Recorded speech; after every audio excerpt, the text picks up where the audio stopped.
Bonjour à toi et bienvenue pour cet exercice sur Pythagore. Aujourd'hui, je te propose de résoudre ce petit exercice où il faut calculer la longueur OI ici dans ce triangle rectangle et on me demande de la calculer au millimètre près, donc il y aura un arrondi à faire à la fin.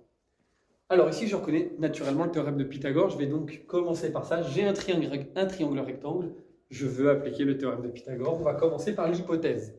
On va dire le triangle est rectangle, donc le triangle TOI et rectangle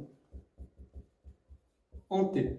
On doit préciser qu'il y a un angle droit avant de pouvoir utiliser du coup le théorème de Pythagore et on le cite donc d'après le théorème de Pythagore. On cite notre théorème. Une fois qu'on a fait ça, on a déjà fait un gros morceau maintenant, il ne reste plus qu'à écrire le théorème.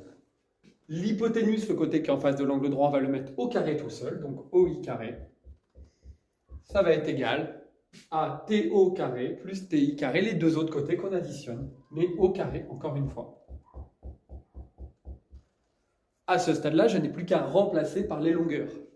Et là, il y a un piège, et j'espère que tu le vois. Regarde bien les longueurs. Ici, elle est en centimètres, mais ici, elle est en décimètres. Alors attention à bien mettre toutes les unités, toutes les longueurs dans la même unité. On ne peut pas mélanger les unités dans un calcul. Donc on doit d'abord convertir soit en centimètres, soit en décimètres. Ce qui me donne du coup, moi maintenant, 7 au carré plus 20 au carré. Je fais le calcul rapidement, ça fait 449. La calculatrice peut t'aider.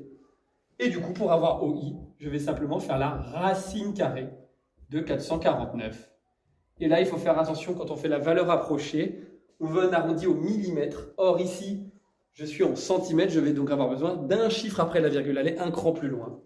Donc quand on va faire la racine carrée de 489 à la calculatrice, on va faire attention et on va trouver que ça fait 21,2 centimètres.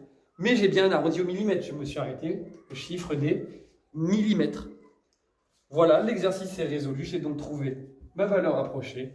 Et je peux donc dire que l'hypoténuse de ce triangle rectangle fait environ 21,2 cm. J'espère que cet exercice t'a plu. C'était Papa des maths et à bientôt.